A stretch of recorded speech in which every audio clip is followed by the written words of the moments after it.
Magandang araw sa inyo mga kapugi. Makyat pala dito ang aking biyanan na babae para magtanim dito ng sitaw sa taas ng bundok at nagluto na din dito ng ginataan na tulingan. Sipag at syaga lang ang puhunan, bonus na lang ang kapugian. Kung wala ka nito ay lagi kang talo. Simula nung gumawa ako dito ng treehouse dito sa itaas ng bundok mga kapugi ay hindi pa dito nakakit ang aking biyanan na babae. Pero lagi niya na itong nakikita sa aking mga vlog at kung nakita niyang malinis na ang taniman ng mga gulay dito sa itaas ng bundok. Kaya nagpasya siya ditong pumunta para magtanim ng sitaw at maka-experience din na umakyat dito sa ating treehouse. At dahil maganda ngayon ang panahon dito, kaya tuloy-tuloy ang pagalis ng mga damo ng aking biyanan dito sa paligid ng kanyang taniman. Maganda na din ang tubo ng ating tinanim na karaan ng upo at okra. Bago nga pala nila ibaon ito sa lupa itong buto ng sitaw, ay binabad na muna ito sa tubig para mabilis itong tumubo at dito lang din sila nagtanim sa gilid dito sa katabi ng pakwan.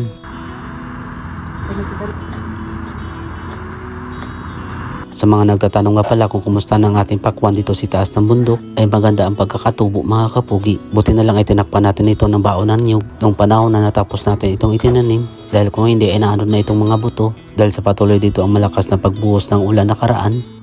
Habang sila ay abala sa pagtatanim doon ng sitaw doon sa ibaba, ako naman ay dinudurog ko dito ang lupa dito sa tanim nating pipino. At kung napansin nyo ang panahon ngayon mga kapugi, kahit hindi na umuulan dito sa amin ay sobrang napakalamig pa din. Lalo pa at sinasabayan pa dito ng malakas na hangin. Medyo umambon dito ng kaunti mga kapugi, kaya sumilong dito ang aking biyanan sa ibaba ng treehouse. At itinigil namin muna ang paggawa namin ng papag dito sa ibaba dahil naubusan kami dito ng pako mga kapugi.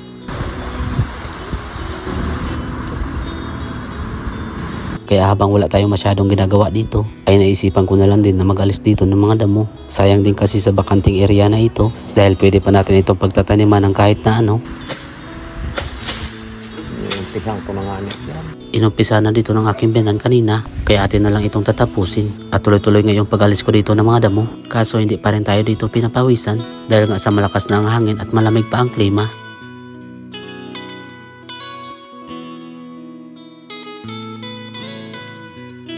Pati na din itong aking asawa ay gusto na din magpapawis dahil sa kanina pa itong nilalamig at pinag-isipan pa namin kung ano itatanim namin dito mga kapugi. Siguro doon na lang kami magpasya pagkatapos namin malinisan ito. Excited na nga kami dito sa pagyabong ng aming mga tanim para makita talaga natin ang kagandahan ng paligid dito sa taas ng bundok. Tuloy-tuloy pa rin dito ang pagtanim ng aking biyanan ng sitaw doon sa dulo at mga ilang sandali lang ay naginit na kami dito ng tubig. Kaso dalawa lang kami dito ng aking biyanan na lalaki nagkakape.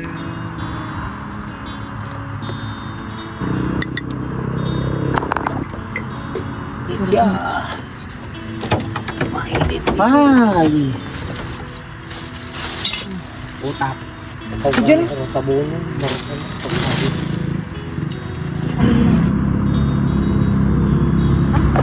Puta, di mo karo ang kaputan. Di na saan ba nagkakaput.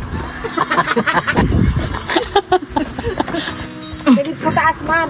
Maganda dito magpahinga si taas ang treehouse mga kapugi habang nagkakape, lalo pat pagkatapos mag-asikaso dito sa iyong taniman.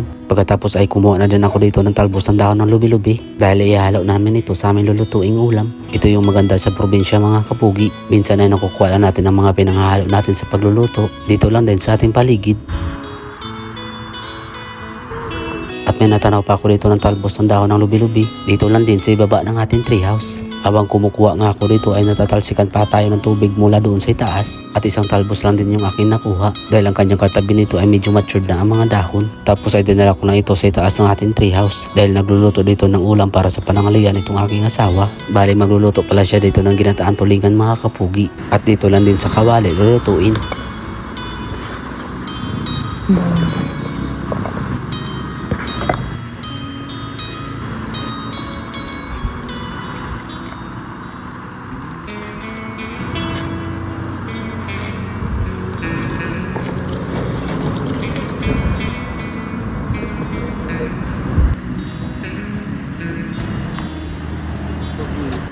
Aw.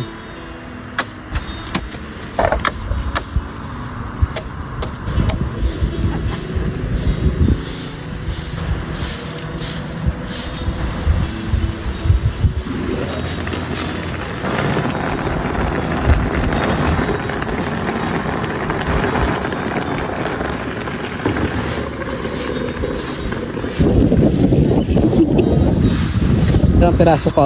Habang pinapakuluan pa namin itong aming niluluto ay umalis na muna kami dito para kumuha ng sabaw ng nyug. Dito lang din malapit sa ating treehouse ito mga kapugi at pinipili lang namin ng medyo mababa ang puno dito ng nyug. Natapos na pala sila dito mag-harvest ng nyug dito sa taas ng bundok kaya yung natira na lang dito mga bunga ay yung mga alanganin pa. Wala nga. Hanutin mo ina. Kayo. Putulan mo. Hindi ako sa galumtok kaya. Oh. Okay. Si mama. Basta si mama.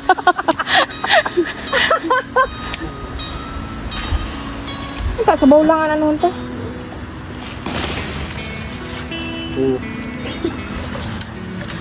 At may James na ng babaan mo.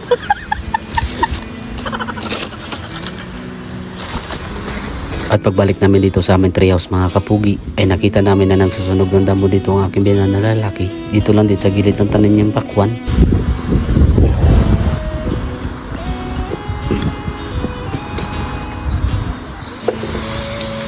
Buti pagbalik namin dito ay hindi nasunog itong aming nilulutong ulam mga kapugi dahil pagbukas dito ng aking asawa ay wala na itong sabaw kaya may nadali niya kagad ito lagyan ng gata.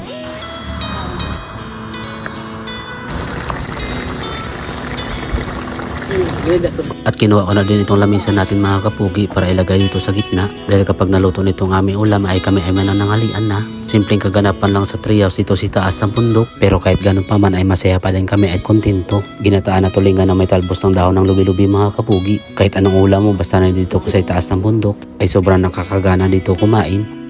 So paano mga kapugi, kain po tayo.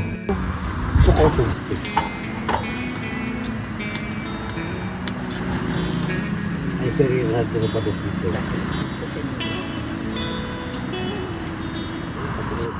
At kung nagustuhan nyo itong aking vlog, please follow, like, and share naman itong aking page. At pa-comment naman kung saan nakaabot itong aking video. At sa mga nakaabot sa dulo ng aking video, maraming salamat at God bless inyong lahat.